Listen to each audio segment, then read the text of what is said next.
السلام عليكم ورحمة الله وبركاته. الحمد لله نحمده ونستعينه ونستغفره ونؤمن به ونتوكل عليه ونعوذ بالله من شرور أنفسنا ومن سيئات أعمالنا. من يهده الله فلا مضل له ومن يضلل فلا هادي له.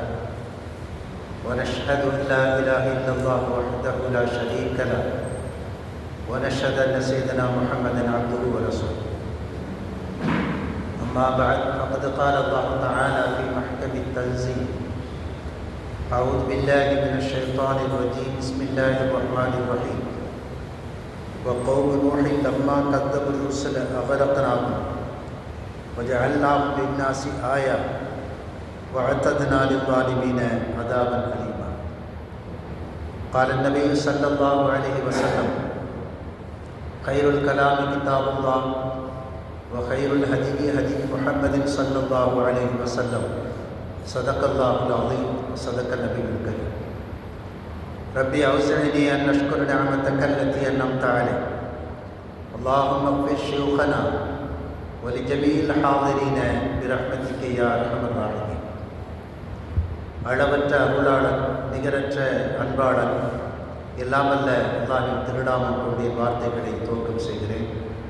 சலாமும் சலவாத்தும் கண்மணி நாயகம் முஹம்மது முஸ்தபா ரசூலுல்லாஹி ஸல்லல்லாஹு அலைஹி வஸல்லம் அவர்களின் மீதும், அவர்களது உயர்ந்த வாழ்க்கை நெறியினை பின்பற்றிய சஹாபா பெருமக்கள், தாபீன்கள், தபவு தாபீன்கள், இமாம்கள், மேதைகள், இறைநேசர்கள், இறைவனுடைய அருளை எதிர்நோக்கி காத்திருக்கிற நம்மவர்கள் அனைத்து பெருமக்களின் மீதும் என்றைக்கும் உண்டாகட்டுமாக.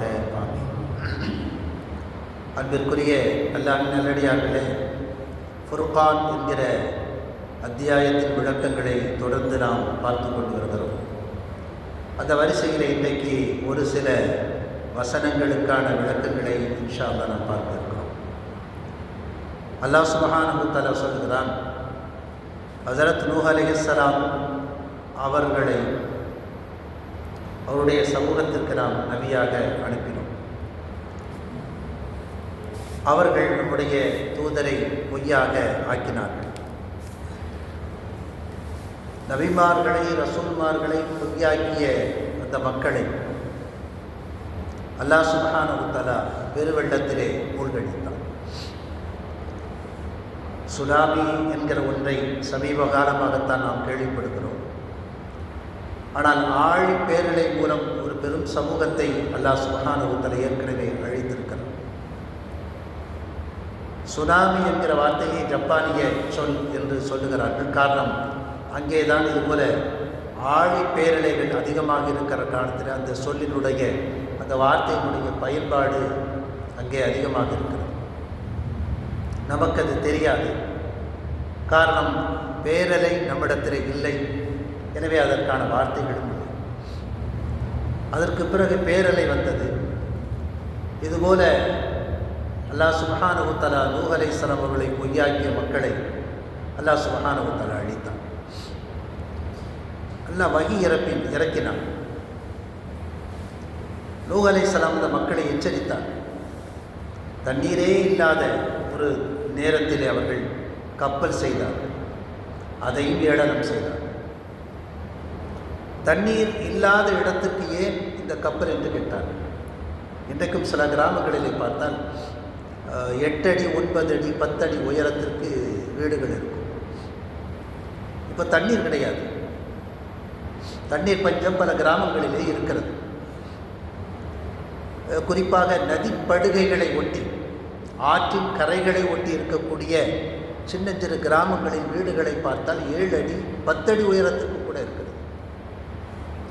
இவ்வளவு உயரத்திற்கு ஏன் இந்த உயரம் என்று கேட்டால், அங்கே இருக்கக்கூடிய முன்னோர்கள் சொல்வார்கள், வெள்ளம் வந்துவிடும். வெள்ளம் வந்திருக்கிறது ஒரு நேரத்தில்.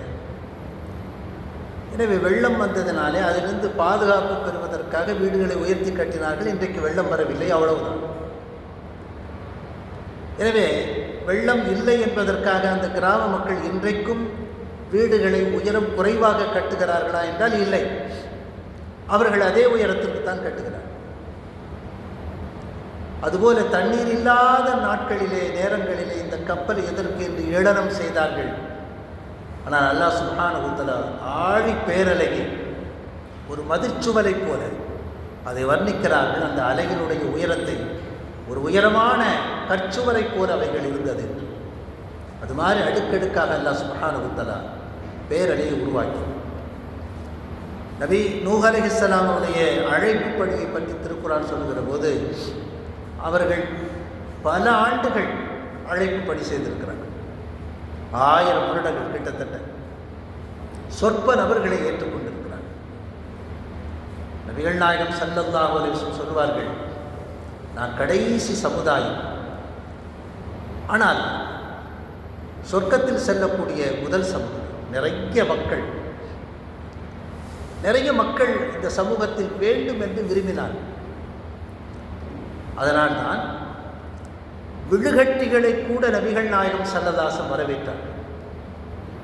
வலவு பிஸ்ஸித், திருமணங்களில் இந்த நபிமொழியை நீங்கள் கேட்டிருக்கலாம், திருமண உரைகளில் இந்த நபிமொழியை கேட்டிருக்கலாம். நீங்கள் சமுதாயத்தினுடைய எண்ணிக்கையை அதிகமாக்குங்கள், அதிக குழந்தைகளை பெற்றுக்கொள்ளுங்கள். அது குழந்தை இல்லாத விழுகட்டியாக இருந்தாலும் அது எனக்கு போதுமானது. ஏனென்றால் என் சமுதாயம் அது முழு உருவம் பெறவில்லை என்பது வேறு விஷயம். அது குழந்தையாக இந்த உலகத்திலே ஜனிக்கவில்லை என்பது வேறு விஷயம். ஆனால் என் சமுதாயத்தில் விழுகட்டியாக பிறந்திருக்கிறது என்பது கூட எனக்கு சந்தோஷம் என்றார்கள் நபிகள் நாயகம் ஸல்லல்லாஹு அலைஹி வஸல்லம். சிறு குடும்பத்தினுடைய அந்த சிந்தனையில் இன்றைக்கு நாம் சிக்கி இருக்கிற காரணத்தினாலே இந்த கான்செப்டை புரிகிறது ரொம்ப கஷ்டம். அல்லாஹ் சுப்ஹானஹு வ தஆலா சொல்றான், வலா தக்துலு அவுலாதக்கும் ஹஷ்யத இம்லாக், வறுமையை பயந்து உங்கள் குழந்தைகளை கொல்லாதீர்கள் என்று சொல்லிவிட்டு அல்லாஹ் அடுத்து சொல்லுகிறான், நஹனு நர்ஸுக்கு, நாமே உணவளிக்கிறோம். இன்றைக்கு நாம் பெறுகிற எல்லாமே இறைவன் நமக்கு வழித்தது தான். அரசாங்கம் கொடுத்ததல்ல, அம்மா அத்தா கொடுத்ததல்ல, பக்கத்து வீட்டுக்காரர்கள் கொடுத்தது. உலகத்தில் எவர் கொடுத்தாலும் அவர்கள் ஒரு மீடியா கொடுப்பது அல்ல. அரசாங்கம் கொடுத்தாலும் சரி, பெற்றோர்கள் கொடுத்தாலும் சரி, அக்கம் பக்கத்தில் உறவினர்களை யார் கொடுத்தாலும் சரி, நாம் இன்றைக்கு அனுபவிக்கிற எல்லாமே அல்லாஹ் சுப்ஹானஹு வ தஆலா கொடுத்தது. இந்த வாழ்க்கை, இந்த உணவு, இந்த உடை எல்லாமே அல்லாஹ் கொடுத்தது. ஆனால் நாம் வறுமையை பயப்படுகிறோம். நபிகள் நாயகம் ஸல்லல்லாஹு அலைஹி வஸல்லம் பெரும்பாவங்களை பட்டியலிடுகிற போது ஒன்று சொல்லுவாங்க, அந்த வார்த்தை ரொம்ப ஆழமாக தைக்கிற வார்த்தை, உன் குழந்தை உன்னோடு உணவருந்தும் என்று பயந்து நீ அதை கொள்வது. சும்மா சொல்லலை, குழந்தையை கொல்வதற்கு சும்மா சொல்லலை, உன் குழந்தை உன்னோடு உன் தட்டில் சாப்பிடும் என்று பயந்து அதை நீ கொள்வது. அல்லாஹ் இதைத்தான் சொல்றான், வறுமையை பயந்து பண்ணுறாங்க, அதுக்கு நான் உணவளிக்கிறோம், உங்களுக்கும் நான் தான் நஹனு நர்ஸுக்கு, நாமே உணவளிக்கிறோம் என்று அல்லாஹ் சுப்ஹானஹு வ தஆலா சொல்றான். அதனால தான் நபிகள் நாயகம் ஸல்லல்லாஹு அலைஹி வஸல்லம் சொன்னாங்க, வலவு பிஸ்ஸித், விழுகட்டியாக இருந்தாலும் பரவாயில்லை, அதிகமாக குழந்தைகளை பெறுங்கள் என்றார். மனைவியை தேடும்போது கூட, பெண்களை தேடும்போது கூட, மணமகளை தேடும்போது கூட அதிகமாக குழந்தை பெறுவதற்கான வாய்ப்புள்ள பெண்களை தான் தேர்வு செய்ய வேண்டும் என்று நபிகள் நாயகம் ஸல்லல்லாஹு அலைஹி வஸல்லம் சொன்னார். அது எப்படி தேர்வு செய்வது? அவருடைய குடும்பத்தினுடைய பின்னணியை பார்த்தால் போதுமானது. அவருடைய அம்மா, அந்த கூட பிறந்த சகோதரிகள் எத்தனை இருக்கிறார்கள், அவருடைய மாமிக்கு எத்தனை குழந்தைகள் இருக்கிறது, சிற்றன்னைக்கு எவ்வளவு குழந்தைகள் இருக்கிறது, பெரியம்மாவிற்கு எவ்வளவு குழந்தைகள் இருக்கிறது, இந்த குடும்பத்தினுடைய அந்த டீடைல், அந்த விவரங்களை தெரிகிற போது இந்த குடும்பத்தில் அதிக குழந்தைகள் இருக்கிறார்கள் என்று தெரிந்தால் அங்கே நீங்கள் பெண்களை தேர்வு செய்யுங்கள் என்று நபிகள் நாயகம் ஸல்லல்லாஹு அலைஹி வஸல்லம். ரொம்ப பெருமை அவர்களுக்கு, என் சமுதாயத்தின் பிச்சடங்கள், என் சமுதாயத்தினுடைய குழந்தைகள் என்று அவர்கள் நபிகள் நாயகம் ஸல்லல்லாஹு அலைஹி வஸல்லம் அருமையில் ரொம்ப பெருமையாக இருப்பாங்க. அவர்களை பின்பற்றியவர்களும் அப்படித்தான். ஆனால் முந்தைய நபிமார்கள், சில நபிமார்கள் வறுமையிலே தங்கள் சமூகத்தை அழைத்து கொண்டு செல்வார்கள். 2 பேர், 5 பேர், 10 பேர் என்று சொற்ப எண்ணிக்கையிலே தான் இருப்பார்கள். இங்கே ஹஜரத் நூஹ் அலைஹிஸ்ஸலாம் சொற்பமான எண்ணிக்கை மனிதர்கள் தான் அவர்களை பின்பற்றினார்கள். சொந்த மகன் இல்லை, மனைவி இல்லை. அதில் ஒரு பெரிய தத்துவம் இருக்கிறது. நபிக்கு பிறந்ததினாலே அவர்கள் பாக்கியம் என்றெல்லாம் கிடையாது.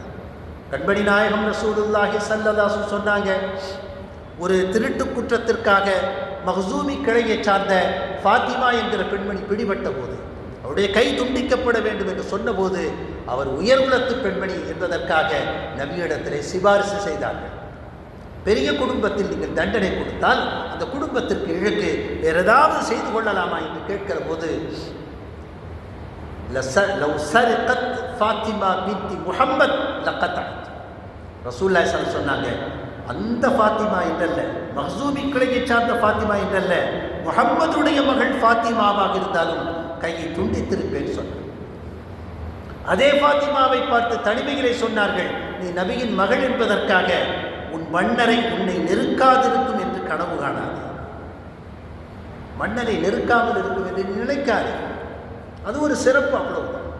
மறுமையிலே அல்லாஹ் சுப்ஹானஹு வ தஆலா சிறப்பை கொடுப்பான். ஆனால் தனிப்பட்ட ஒவ்வொரு ஆன்மாவும் வேறு இல்லையா? அந்த ஆன்மாவுக்கான வேலைகளை செய்ய வேண்டும் இல்லையா? அந்த ஆன்மாவை கருவியாக வைத்து இறைவனை புரிந்து கொள்ள வேண்டும் இல்லையா? இறைவனை புரிந்து கொண்டு அவனுக்கு செய்ய வேண்டிய கடமைகளில் குறையில்லாமல் செய்ய வேண்டும் இல்லையா? வெறும் அந்த நபியின் மகள் என்கிற, நபியின் குடும்பம் என்கிற அந்த பட்டம் போதுமானதா? நிச்சயமாக கிடையாது. நூஹ் அலைஹிஸ்ஸலாம் தன்னுடைய மகன் குறித்து அல்லாஹ்விடத்தில் கேட்கிறார்கள், என் குடும்பத்தை நீ பாதுகாக்கிறான்னு சொல்லியிருக்கிற, இன்னஹு மின் அஹ்லி, அவன் என் குடும்பம், என் மகனை இப்படி நற்றாற்றி மிதக்கிறானே, அல்லாஹ் சுப்ஹானஹு வ தஆலா லைஸ மின் அஹ்லி, அவன் குடும்பத்தை சார்ந்தவன் அல்ல. குடும்பம் என்று சொன்னால் கொள்கை ஏற்றுக்கொண்டவர்கள் தான் குடும்பம். இன்றைக்கு அரசியல் ரீதியாக அல்லது இயக்கங்கள் ரீதியாக தொடர்ந்து தங்களுடைய வாரிசுகளை கொண்டு வருகிறார்களே, அவர்களெல்லாம் சிந்திக்க வேண்டும். பிறந்ததனால் மட்டும் கிடையாது, வீரியமிக்க தொண்டர்கள் இருப்பார்கள். பிள்ளை அதே வீரியத்தோடு இருப்பான் என்று சொல்ல முடியாது. இருக்கலாம், மேபி ஒன்று இரண்டு அங்கே இங்கே இருக்கலாம். தந்தையினுடைய அதே வீரியத்தை, அதே கொள்கை பிடிப்போடு ஒரு குழந்தை பிறக்கலாம், அதற்கு சாத்தியம் இருக்கிறது, உண்மைதான், அது வேறு விஷயம். இருந்தால் சந்தோஷம். ஆனால் கட்டாயம் இருப்பார்கள் என்று நம்பி எப்படி பொறுப்பை ஒப்படைக்கிறார்கள் இன்றைக்கு? அந்த தந்தையினுடைய வலியை எப்படி உணர முடியும்? 16 வயசுல ஒரு பையன் ஓடிட்டான் சென்னையில் இருந்து, ஒரு உயர் குடும்பத்து பையன், 16 வயசு, ஏதோ வாங்கி கேட்டிருக்கான், கொடுக்கல, வீட்டை விட்டு ஓடிட்டான். அப்போ அவர் ரொம்ப கவலையாக இருந்தார். அப்போ அவருடைய உதவியாளர் சொன்னார், சார் நீங்கள் கவலைப்படாதீங்க, இதே மாதிரி 16 வயசுல தான் இங்கே கிராமத்தில் ஓடி வந்தீங்க, இன்னைக்கு நல்லா இல்லையா, அதனால் கவலைப்படாது. அவர் சொன்னார், நான் ஓடி வருகிற போது என்னுடைய கனவு வேறு, என் லட்சியம் வேறு, என் உணர்வு வேறு, என் வெறி வேறு, என் நோக்கம் வேறு. நான் ஏழ்மை என்றால் என்ன என்று அனுபவித்து ருசித்து அந்த ஏழ்மையை வென்றெடுக்க வேண்டும் என்று போராடுவதற்காக நான் ஓடி வந்தேன். ஆனால் என் மகன் செல்வ செழிப்பிலேயே வளர்ந்தவன், அதான் எனக்கு பயமாக இருக்கு. லக்ஸரி லைஃப், 16 வயசு வரைக்கும் அவன் என்ன செய்வான் தெரியாது, அடுத்த வேளை உணவை எப்படி தேட வேண்டும் என்று கூட தெரியாது. அதனால தான் கவலைப்படுறான். எனவே தந்தையினுடைய அதே வீரியத்தோடும் கொள்கையோடும் லட்சிய பிடிப்போடும் எல்லா மைந்தர்களும் இருப்பார்கள் என்று சொல்ல முடியாது. அப்படி இருந்தால்தான் அவர்கள் தான் குடும்பத்தினர். அப்படி கொடுத்தால்தான் அந்த இயக்கம் வளரும், அந்த கட்சி வளரும், அந்த கொள்கை பிடிப்பு அடுத்த கட்டத்துக்கு கொண்டு போக முடியும். நிறைய உலகத்தினுடைய வரலாறுகளை புரட்டி பார்த்தால் வேறு வேறு கைகளுக்கு தான் சென்றிருக்கிறது. சொந்த குடும்பத்தில் இருப்பது என்பது வெகு சொற்பமானது. அப்படி தவறுதலாக குடும்பம் வேண்டும் என்று கொடுக்கப்பட்டால் அது அடுத்த 50 ஆண்டுகளுக்குள் காணாமல் போய்விடுவதை வரலாறுகள் நமக்கு சொல்லிக் கொண்டிருக்கிறது. ஹஜ்ரத் நூஹ் அலைஹிஸ்ஸலாம் அல்லாஹ்விடத்திலே கேட்டார்கள், இவன் என் மகன், அவனை காப்பாற்றியே தீர வேண்டும், என் குடும்பம் என்று சொன்னாங்க.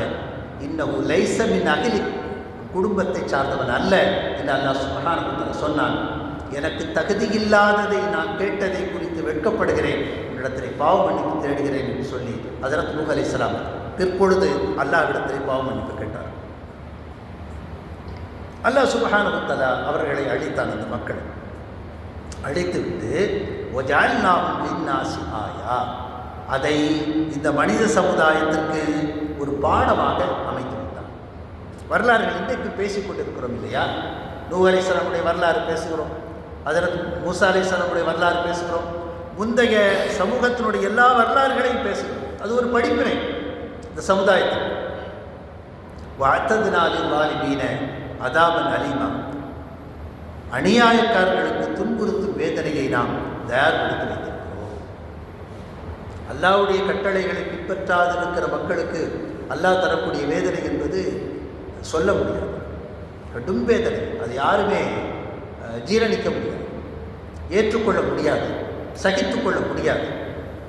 நரகத்தினுடைய காவலாளி நபிகள் நாயகம் ஸல்லல்லாஹு அலைஹி வஸல்லம் மேராஜின் போது எனக்கு நரகத்தினுடைய காவலாளி மாலிக் அறிமுகப்படுத்தி வைக்கப்பட்டார். இவர்தான் நரகத்தினுடைய காவலாளி என்று சொல்லப்பட்டது.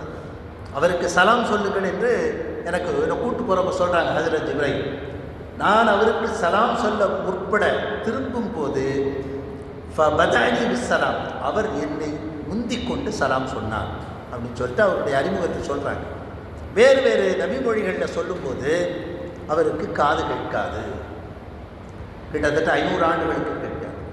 நரகவாசிகள் என்ன கத்தினாலும் கூப்பாடு போட்டாலும் அவரை அழைத்தாலும் உதவி கேட்டாலும் அழுது புரட்டாலும் அவருக்கு இரக்கம் பிறந்து விடக்கூடாது என்பதற்காக அல்லாஹ் சுப்ஹானஹு வ தஆலா 500 ஆண்டுகள் செவிடாய் வைத்திருக்கிறார்.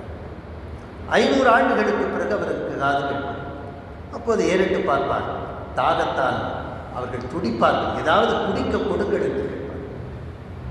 மக்கள் குற்றவாளி.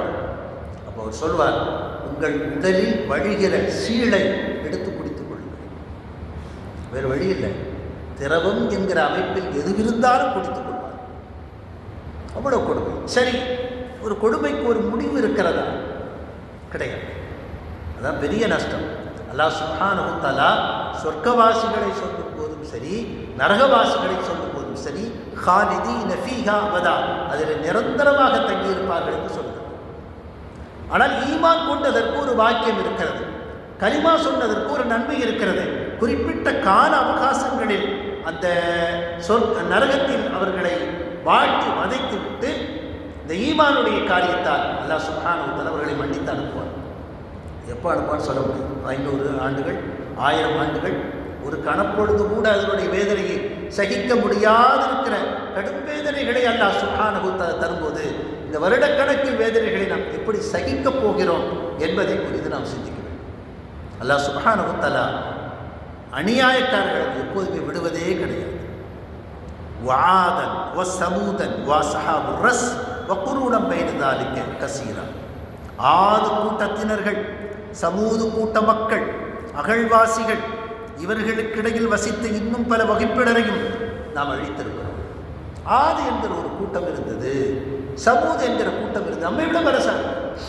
வெறும் விரல் நகங்களை கொண்டு மலைகளை குடைந்து வீடுகளை உருவாக்கி கொள்ளக்கூடிய அளவிற்கு உடல் வலிமை பெற்றவர்கள் அவர்கள். எங்கே போனார்கள்? அவர்கள் இருந்த இடம் எங்கே? ஆது கூட்டம், சமூது கூட்டம், அகழ்லே வாழ்ந்த அந்த கூட்டங்கள் எல்லாம் எங்கே போனது? அவர்கள் அழிந்து போய்விட்டார்கள். ஏன் அழிந்தார்கள்? அல்லாஹ் சுப்ஹானஹு அவருடைய வாழ்க்கை முடிந்து இறந்தார்களா? இல்லை. அல்லாஹ் சுப்ஹானஹு தஆலா அவனுடைய கட்டளைகளை கேட்கவில்லை என்பதற்காக நாம் அழித்து விட்டார். அதுவெல்லாம் நமக்கு நிறைய பாடங்களாக இருக்கிறது. இவர்களை நாம் எத்தனையோ பேரை அழித்திருக்கிறோம். வக்குல்லன் வரபனா லஹுல் அம்சால் வக்குல்லன் தப்பர்னா தத்பீரா.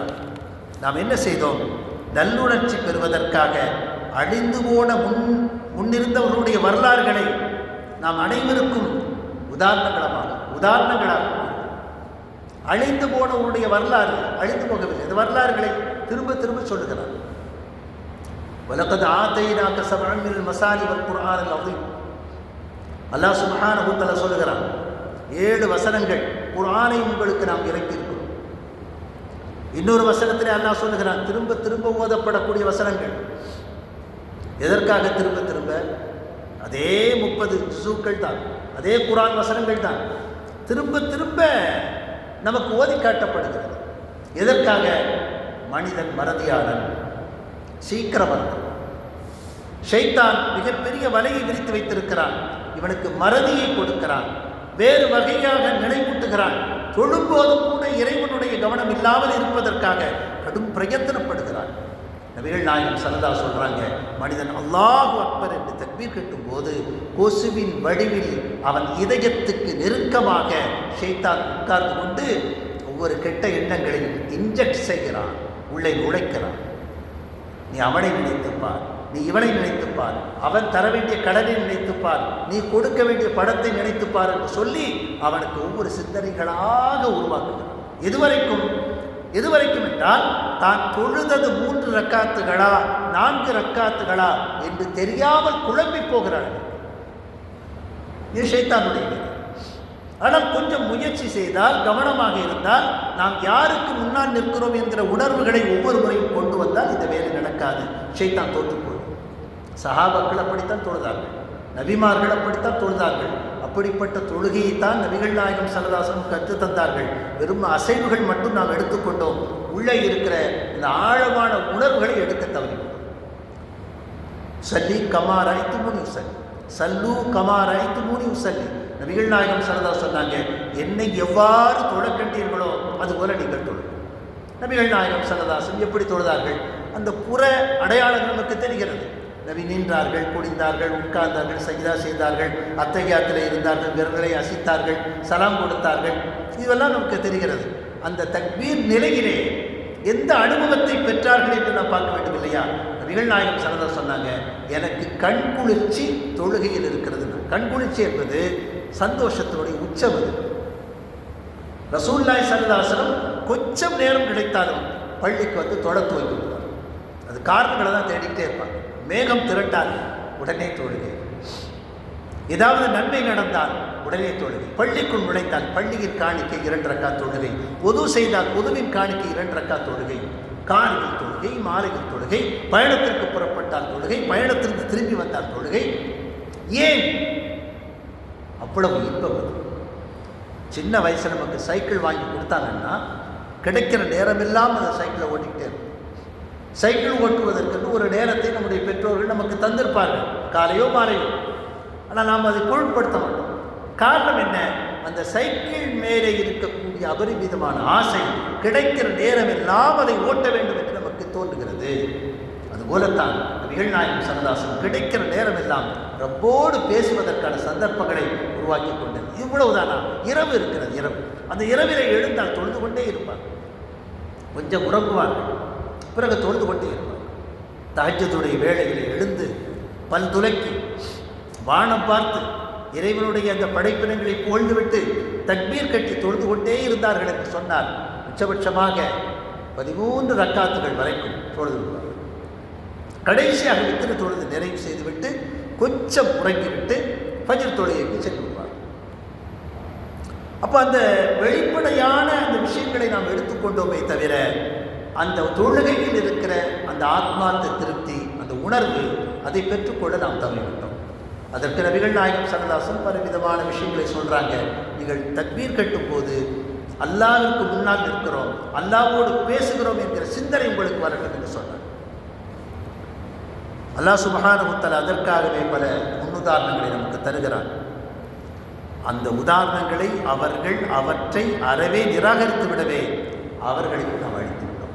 ஆது கூட்டம், சமூக கூட்டம், அகழ்லே வாழ்ந்த மக்கள், இவர்களை மட்டும் அழிக்கவில்லை, அந்த வரலாறுகள் சொல்லப்பட்டு பின்னாளில் ஏற்றுக்கொள்ளாத மக்களையும் நாம் அழித்து விட்டோம். وَلَقَدْ أَتَوْا عَلَى الْقَرْيَةِ الَّتِي أُمْطِرَتْ مَطَرَ السَّوْءِ أَفَلَمْ يَكُونُوا يَرَوْنَهَا بَلْ كَانُوا لَا يَرْجُونَ نُشُورًا. அல்லாஹ் கேட்கிறான், மக்காவில் உள்ள நிராகரிப்பவர்கள் கெட்ட கல்மாரி பொழுந்த பகுதிகளின் பக்கம் அடிக்கடி கடந்து செல்கிறார்கள். இப்போ அந்த ஊர்கள்லாம் இருக்கு இல்லையா? இப்பவும் இருக்கு. ஹஜ்ஜுக்கு போனால், உம்ராவுக்கு போனால் இந்த இடங்களெல்லாம் காட்டுறாங்க. இன்றைக்கு சமூக வலைதளங்கள் பரவலாகிவிட்ட காரணத்தினாலே இருந்த இடத்திலிருந்து கூட பாதிக்கப்பட்ட இறைவனுடைய வேதனை இறங்கிய இடங்களை எல்லாம் நாம் பார்க்க முடிகிறது. அப்போ மக்காவில் இருக்கிறவர்கள் நிராகரிப்பவர்கள், கெட்ட மனிதர்களை அல்லாஹ் சுப்ஹானஹு வ தஆலா கல்மாரி பொழிந்து அழித்த ஊரை அடிக்கடி கடந்து போகிறார்கள். இவர்கள் அதை பார்க்கவில்லையா என்று கேட்கிறார். உண்மையில் இவர்கள் மறுமையில் உயிர் கொடுத்து எழுப்புவதை நம்பவே இல்லை. அல்லாஹ் சுப்ஹானஹு வ தஆலா மறுமையில் உயிர் கொடுத்து எழுப்புவான் என்பதை நம்பியிருந்தால் இந்த அடையாளங்களை பார்த்த பிறகு அவருடைய உள்ளம் திருந்தி இருக்க வேண்டும். திருந்தல்ல. அப்போ என்ன அர்த்தம்? இதை பார்க்கல, சுற்றுலா மாதிரி பார்க்குறாங்க, ஒரு பிக்னிக் ஸ்பாட் மாதிரி பார்க்குறாங்க, அது ஒரு என்டர்டெயின்மெண்ட்டாக பார்க்குறாங்க, அனுபவமாக படிப்பினையாக அதை பார்க்கல. அதைத்தான் அல்லாஹ் சுப்ஹானஹு வ தஆலா சொல்றார். எனவே இந்த வசனங்களிலே நமக்கு கிடைக்கிற செய்தி, அல்லாஹ் சுப்ஹானஹு வ தஆலா அவனது கட்டளைகளை மீறுகிற, நபிமாருடைய காரியங்களை மீறுகிற அந்த மக்களை அழிக்கிறான். எப்படியோ அழிக்கிறான், அது உண்மை. அந்த உண்மையை தெரிந்த பிறகு ஒரு அங்குலமாவது நம்முடைய ஈமானிலே முன்னேற்றம் வர வேண்டும். அது அவர்களுக்குத்தான் வரும் என்று சொல்ல முடியாது. எப்போ வேண்டுமானாலும் வரலாம், யாருக்கு வேண்டுமானாலும் வரலாம், அழிவு எப்போது வரலாம். இந்த லாக்டவுன் என்பது நமக்கு கேள்விப்படாத ஒன்று. அதிலே அல்லாஹ் சுப்ஹானஹு வ தஆலா எவ்வளவு பெரிய படிப்பினை தந்திருக்கிறார். வாழ்க்கை, சிலருடைய வாழ்க்கை அப்படி புரட்டி போட்டான். பிச்சைக்காரர்களுக்கு ஒரு உயர்ந்த வாழ்க்கை அல்லாஹ் கொடுத்தான். அவர்களுக்கு கௌரவமான வேலையை கொடுத்தான், சம்பளத்தை கொடுத்தான் அல்லாஹ் சுப்ஹானஹு வ தஆலா. உயரத்தில் இருந்தவர்களை அகல பாதாளத்தில் கொண்டு போய் வைத்தான். ஒரு புரட்டு, மனிதர்களுடைய சராசரி வாழ்க்கை இல்லாமல் போய்விட்டது. முஸ்லிம் சமூகம் மட்டும் தற்கொலையின் பக்கம் போகவில்லை, அது இந்த கலிமா இது செய்த பாக்கியம், அவ்வளவுதான். முஸ்லிம் சமூகம் இந்த கருத்தை ஊட்டப்பட்டு வளர்க்கப்பட்டிருக்கிறது. தற்கொலை ஹராம், தற்கொலை செய்து கொள்ளக்கூடாது, தற்கொலை செய்து கொண்டால் நரகம் என்பதை ஆழமாக திணிக்கப்பட்ட காலத்தினாலே இந்த நெருக்கடியான சமயங்களிலே இந்த சமூக மக்கள் மட்டும் அதன் பக்கம் போகவில்லை, மற்ற எல்லா மக்களும் போய்விட்டார். அல்லாஹ் சுப்ஹானஹு வ தஆலா அதிலிருந்து பாதுகாத்தார். இப்படி ஒவ்வொரு முறையும் ஒரு பேராபத்தை, ஒரு பேரழிவை அல்லாஹ் சுப்ஹானஹு வ தஆலா தந்து கொண்டிருக்கிறான், ஏற்கனவே தந்திருக்கிறான். அவற்றை பார்க்கிற போது, கேட்கிற போது நமக்கு ஒரு படிப்பினை வர வேண்டும். சும்மா பார்த்துட்டு கேட்டுட்டு கடந்து போகிறது என்பதை தாண்டி அதை அடிக்கடி கேட்க வேண்டும் என்பதற்காகத்தான் திருக்குர்ஆனிலே, தொழுகையிலே இந்த வசனங்கள் எல்லாம் ஓதப்படுகிறது. வேதனை இறக்கப்பட்ட வசனங்கள், சமூகம் அழிக்கப்பட்ட வரலாறுகள், இவைகளெல்லாம் தொழுகையில் ஓதப்படுகிறது.